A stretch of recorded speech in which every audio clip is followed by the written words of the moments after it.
Hey, what's up guys? It's War, and I'm here in a sniper-only deathmatch match I found in the global server. And today I'm going to be reviewing the Ghost Shark L96A1, which I recently got as a perm through the Combatpoly event going on right now. And if you haven't got that yet, I recommend you get it soon before the event ends because it's a pretty good gun. As you can see, I'm going to be using my L96A1 custom with it in this game so that I can quickscope a little better, and so that you guys can hopefully see the difference between the two sniper rifles.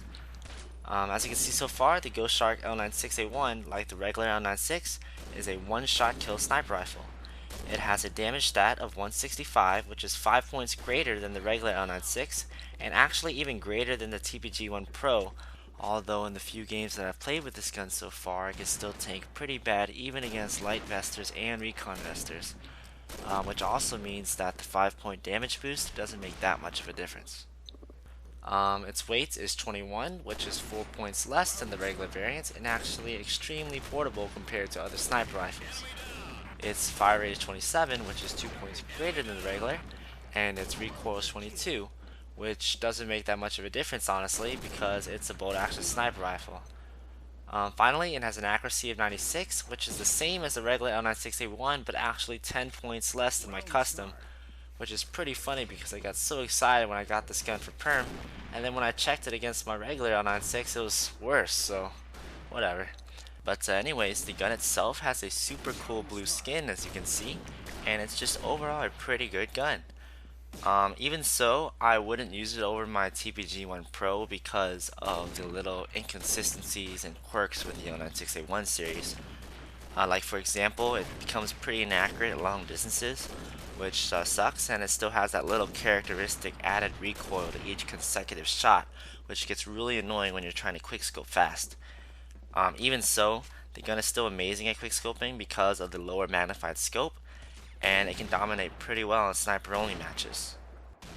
Personally, I'm a little more used to the higher magnified scopes of the TPG-1 Pro and such because I use it all the time. And so with the lower magnified scopes, I tend to drag the scope a little bit too far or too little. But it's just something I have to get used to, honestly. Either that or just stuck at sniping. But anyways, the Ghost Shark is still a really good gun, and I recommend it if you are a fan of the L96A1 series, which I am. Although I still think that the TPG-1 Pro and the TPG-1 series is better in general because of those inconsistencies and little quirks I was talking about earlier. When you're using this gun, you just gotta remember to just wait a little bit for the recoil to settle before you shoot.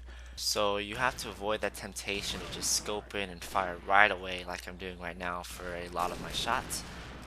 Although that is okay if you try to shoot somebody that's really close to you, because in that case you can just flash scope them, like you saw me do for a couple of my kills in this game.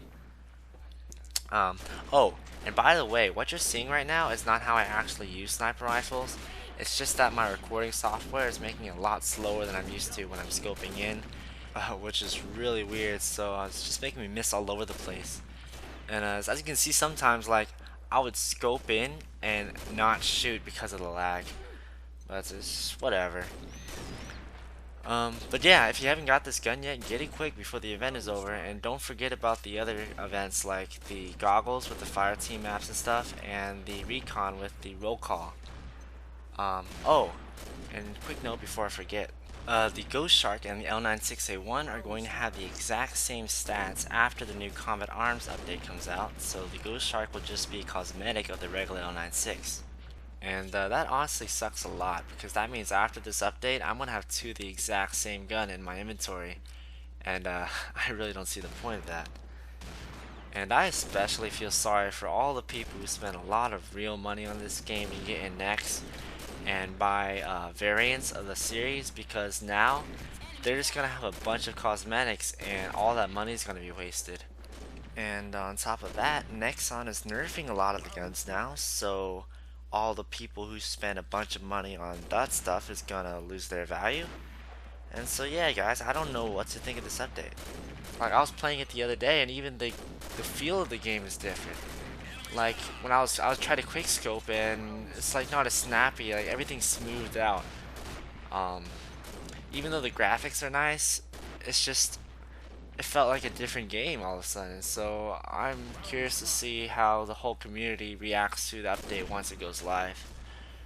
Yeah, let me know in the comments below. But yeah, back to the Ghost Shark L96A1. I think I covered everything I wanted to about this gun, except maybe no scoping.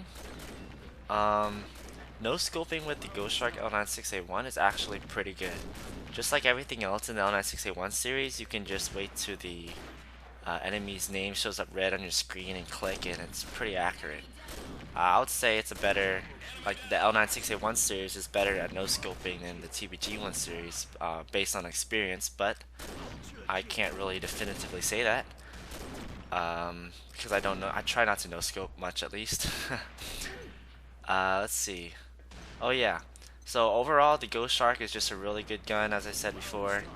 I was pretty surprised when they gave it out for perm through the event going on right now, until I realized that it's just gonna be cosmetic after the update. So whatever. But I think that's it for this review. If you liked this review, let me know by giving a thumbs up to the video and commenting down below. This is my first review, so I'd really appreciate any feedback. If there's any gun in specific that you want me to review next, just let me know as well. And if you ever want to meet me in game, I'm normally in my clan's recruiting room, which is in Channel 1 of North America server. And yeah, I think that's it. I get a few more kills near the end of this match. I think I finished 33 and 18. And if you've watched any of my other videos, you'd know that I'm currently trying to get the 2.0 KDR. And that's actually becoming pretty hard now because everyone has gotten so good at the game, and I just took a year off for college. So I'm still getting back in the groove of things. Hopefully I'll continue to get better and eventually reach my goal. I don't normally play snipers only, but I saw this death room game and I was like, oh, that's interesting. So yeah, hope you enjoyed the video. Thanks for watching and see you later.